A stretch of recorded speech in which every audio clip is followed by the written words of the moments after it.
Hi, good morning to all. Welcome to TS Adda. మొదటిసారిగా మన YouTube ఛానల్కి విజిట్ చేసినట్టయితే please subscribe, like and share చేయండి. నేను పోస్ట్ చేసే ఏ అప్డేట్ అయినా మీకు ముందుగా చేరాలంటే పక్కనే ఉన్న బెల్ బటన్ని నొక్కండి. ఈరోజు మనం చూసుకున్నట్టయితే డిఎస్సి నల్గొండ ఎస్జిటి కట్ ఆఫ్ని చూసుకుందామండి. నల్గొండలో ఎంతమంది అప్లై చేశారు, ఎన్ని పోస్టులు ఉన్నాయి, ఒక్కొక్క పోస్టుకి ఎంతమంది పోటీ పడుతున్నారు అనేది ఒకసారి చూసుకుంటే నల్గొండలో అప్లై చేసింది 3187 మంది అండి. ఎంతమంది అంటే 3187 మంది. టోటల్ పోస్టులు ఎన్ని ఉన్నాయి సార్ అంటే 373. ఒక్కొక్క పోస్టుకి ఎంతమంది పోటీ పడుతున్నారు సార్ అంటే 1:9, అంటే ఒక్కొక్క పోస్టుకి 9 మంది చొప్పున పోటీ పడుతున్నారు. సార్ మీ ఈ సర్వే ఎలా చేస్తున్నారు, మీకేం తెలుసని చేస్తున్నారు అని నన్ను క్వశ్చన్ అడిగితే, సార్ నేను దగ్గర 1000 మంది శాంపిల్ సర్వే తీసుకున్నాను. ఆ శాంపిల్ తోటే నేను ఒక అంచనా అనేది చేస్తున్నాను, కానీ ఇదే ఫైనల్ కట్ ఆఫ్ అనేది ఉండకపోవచ్చు సార్. రేపు ఇంకో 5 to 6 డేస్లో మీకు కట్ ఆఫ్ వస్తుంది. అప్పుడు ఒక క్లియర్గా తెలుస్తుంది, రిజల్ట్స్ వస్తుంది. అప్పుడు ఒక అంచనా. కానీ మనకి ఇప్పుడున్న ఒక సర్వే ప్రకారం, మనకున్న ఒక అవగాహన ప్రకారం మాత్రమే ఈ సర్వే చేస్తున్నాం సార్. సో దీని ఎవరు కూడా ఇదే ఫైనల్, ఇన్ని మార్క్స్ వస్తేనే నాకు జాబ్ వస్తుంది అనేది మా ఊహలో మాత్రం బతకకండి సార్. ఇది జస్ట్ మీకు ఊహ. సో నేను నాకు ఈ మార్క్స్ వచ్చాయి, నాకు జాబ్ వచ్చే ఛాన్సెస్ ఉన్నాయి అనే ఒక మీకు అవగాహన కోరిక మాత్రమే సార్.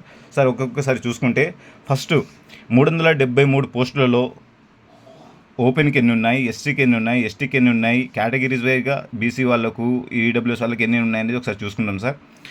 సార్ ఓపెన్లో 98+7 సార్. 98+7 అంటే 107 పోస్టులు ఉన్నాయి సార్. ఇలా SC, ST, BCA, BCB, BCC, BCD, BCE, EWS వాళ్ళందరికీ చూసుకుంటే 373 పోస్టులు అయితే ఉన్నాయి సార్. ఇంకా వేరే కేటగిరీ స్పోర్ట్స్ కోటా వాళ్ళని అందరూ తీసుకుంటే సార్, ఇప్పుడు నేను ఒక్కొక్క కేటగిరీస్కి open cut off, SC cut off, EWS cut off, BC వాళ్ళ కట్ ఆఫ్ అందరికీ ఒకసారి చెప్తున్నాను సార్. చూడండి సార్, నేను సర్వే చేసిన దాంట్లో ఓపెన్ కట్ ఆఫ్ అనేది చాలామందికి సార్ 70+ అనేది దగ్గర నియర్లీ ఇప్పటికే 90 to 100 మందికి వచ్చాయి. సో నా అంచనా ప్రకారం ఇంకా చాలామంది ఉంటారు, ఇంకో 2000 మంది ఉంటారు. కాబట్టి ఇంకా వాళ్ళు వీళ్ళు రాంగా లాస్ట్లో 72 to 74.5 మధ్యలో కట్ ఆఫ్ అయ్యే ఛాన్సెస్ అయితే ఉన్నాయి సార్. ఓపెన్ కట్ ఆఫ్ ఇది. ఓపెన్ అంటే ఎవరైనా వేరే జిల్లాల వాళ్ళు కూడా మన జిల్లాకు పోస్టులు ఎక్కువనే రాయొచ్చు సార్. సో వాళ్ళను ఓసీ వాళ్ళు కూడా ఓపెన్లోనే వస్తారు సార్. సో ఎవరైనా హయ్యెస్ట్ మార్క్స్ వస్తే కూడా ఓపెన్లో కట్ ఆఫ్ అయ్యే ఛాన్సెస్ ఎక్కువ ఉన్నాయి సార్. సో మా కేటగిరీలో ఒక్కొక్కరికి 75 ఉన్నాయి, 73 ఉన్నాయంటే వాళ్ళతో మీకు సంబంధం లేదు సార్. ఎందుకంటే వాళ్ళు ఖచ్చితంగా ఓపెన్లో పోవాల్సిన క్యాండిడేట్లు. సో మీరు కేటగిరీస్ వైజ్గా చూసుకోవాల్సిందే తప్ప ఆయనకు 70 ఉన్నాయి కదా, సో నాకు రాకపోవచ్చు కదా అనే ఊహలో మాత్రం 70 వచ్చిన వాళ్ళు ఈజీగా 70 పైన ప్లస్ వస్తే వాళ్ళు ఈజీగా ఓపెన్లో వెళ్ళిపోతారు సార్. వాళ్ళతో మీకు సంబంధమే లేదు. సో ఓపెన్ కట్ ఆఫ్ అనేది 72 to 74.5, ఒక అర మార్క్ పెరుకొచ్చు సార్. దానికి ఏం టెన్షన్ లేదు. ఇప్పుడు ఎస్సీ కేటగిరీలో చూసుకుంటే 66 నుంచి 69 మార్క్స్ సార్. 66 నుంచి 69 మార్క్స్. ఇందులో చూడండి సార్, ఈ మార్క్స్ మధ్యలోనే కాకుండా ఒక మార్క్స్ పెరగొచ్చు, ఒక మార్క్స్ తగ్గొచ్చు కూడా సార్. సో అలా కూడా ఉంటుంది. ఎస్సీ కేటగిరీలో 66 నుంచి 69 ఒక మార్క్స్ పెరగొచ్చు, ఒక మార్క్స్ తగ్గొచ్చు. ఎందుకంటే ఇప్పుడు పోటీ రీత్యా, అక్కడ ఉన్న మార్క్స్ రీత్యా, ఇప్పుడు నాకున్న సర్వేలో ఉన్న ప్రకారం మాత్రమే ఇది చేస్తున్నా సార్. అదేవిధంగా ఎస్టీ కేటగిరీలో అయితే 37 పోస్టులు ఉన్నాయి సార్, ఉమెన్స్ అండ్ బాయ్స్ కలిపి. అందులో 58 నుంచి 62 మధ్యలో వస్తే ఎస్టీ వాళ్ళకు వచ్చే ఛాన్సెస్ అయితే 99.99% ఉంది సార్. ఎందుకంటే ఇప్పుడు నియర్లీ 250 మెంబర్స్ అనేది నాకు ఒక అవగాహన ప్రకారం చెప్తున్నాను. Nearly 250 members రాశారనుకుంటా. సో అందులో ఇప్పటికీ ఉన్న సర్వేలో టాప్ 50 అండ్ పైన టాప్ 50 పైన చాలామంది ఉన్నారు. సో ఇంకా 55, 57 ఇలా ఉన్నారు. సో ఎస్టీ వాళ్ళకు 58 నుంచి 62 మధ్యలో వస్తే జాబ్ వస్తే ఛాన్సెస్ చాలా మెండుగా ఉన్నాయి సార్. అదేవిధంగా ఈడబ్ల్యూఎస్ చూసుకుంటే 36 పోస్టులు ఉన్నాయి సార్. వాళ్ళకు 59 to 61.5 వస్తే వచ్చే ఛాన్సెస్ అయితే ఈజీగా ఉన్నాయి సార్. కానీ ఇవే మార్క్స్ మీరు ఫైనల్ అన్నీ మీరు ఏదో నాకు వచ్చేస్తుంది కదా అనే భ్రమలో ఉండకండి సార్. దీనికి ఒక మార్క్ తగ్గొచ్చు, పెరగొచ్చు, కావాల్సింది ఇంకో 2 మార్కులు పెరగొచ్చు. ఎందుకంటే రేపు ఫైనల్కి వచ్చే సమయానికి కొందరికి మార్క్స్ తగ్గొచ్చు, పెరగొచ్చు. అప్పుడు ఒక డెసిషన్కి రావచ్చు. ఓకే, మీ సరౌండింగ్ పక్కలో అని మీరు చేసుకున్న మీ ఫ్రెండ్స్కి కానీ మీ చుట్టుపక్కల ఏరియా వాళ్ళను అడిగి తెలుసుకున్నప్పుడు మీకు ఒక ఈ కట్ ఆఫ్ అయితే వెళ్తుంది బయట అనేది మీకు ఒక అప్పటికి మీకు అంచనా వస్తుంది. మీకు ఇంకా యూట్యూబ్ వాళ్ళు ఏదో ఒకటి చెప్తుంటారు కదా, ఇంకా వాళ్ళది నమ్మేస్తే కదా. నేను ఒకటి చెప్తాను, ఇంకో యూట్యూబ్ ఛానల్లో ఇంకో పర్సన్ ఇంకొకటి చెప్తారు.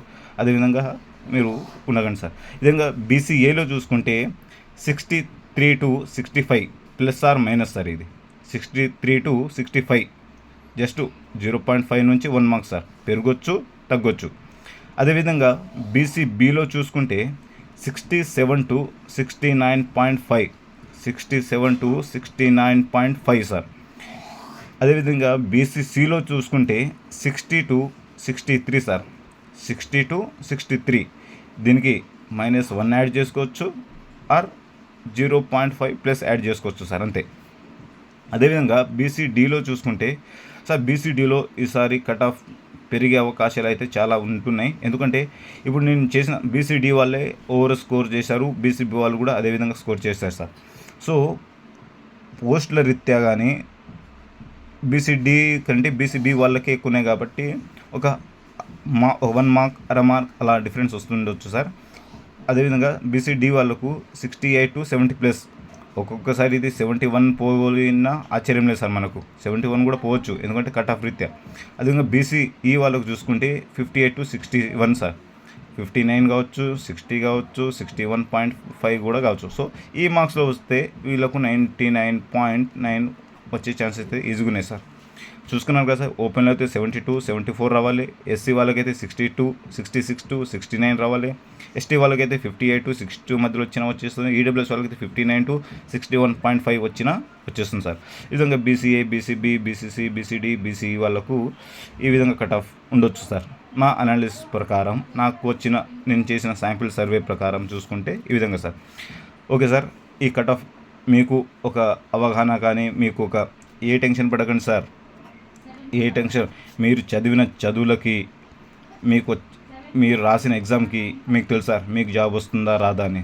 పక్కలో ఇప్పుడు శాంపిల్ సర్వేలు ఏముంది సార్. ఇప్పుడు ఎగ్జాంపుల్ నేనే అనుకుంటాను, నేను ఎగ్జామ్ రాయకుండానే ఇప్పుడు నాకు ఒక 75, 78 వచ్చిందని నేను సర్వేలో పాల్గొంటా. అంత మాత్రం నేను ఎగ్జామ్ రాసినట్టు ఏదో నాకు ఇన్ని మార్క్స్ వచ్చినట్టు కాదు. ఇప్పుడు చూడండి, కొందరు 32 మార్క్స్ వస్తాయి. అదొన్న శాంపిల్ సర్వేలో ఏం చేస్తాడంటే నాకు 70 వచ్చినట్టు పెడతారు. సో ఇప్పుడు నేను నాకు అవగాహన ఇతను కూడా నేను శాంపిల్ సర్వేలు తీసుకోవాల్సి వస్తుంది. సో కాబట్టి ఈ శాంపిల్ సర్వేలో ఇచ్చిన వాళ్ళందరూ కరెక్ట్ అని కాదు, అందరు రాంగ్ అని కాదు, కానీ 90% అయితే కరెక్ట్ పెట్టే ఛాన్సెస్ అయితే ఎక్కువ ఉన్నాయి సార్. సో దాని ప్రకారమే మనం చేస్తాం. కానీ ఏదో ఇంకా యూట్యూబ్ ఛానల్ వాళ్ళు పెట్టారు కదా, ఇదే కట్ ఆఫ్ ఉండొచ్చు అనే భ్రమలో ఉండకండి సార్.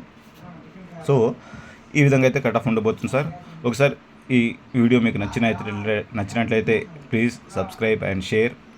ఇవి మీ గ్రూప్లో ఏదైనా ఉంటే షేర్ చేయండి. అదేవిధంగా వాళ్ళకు ఒక భరోసాను కలిపేయండి. ఖచ్చితంగా మీకు ప్రతి ఒక్కరికి జాబ్ రావాలని మనసారా కోరుకుంటూ, ఇట్లు మీ టిఎస్ అడ్డా.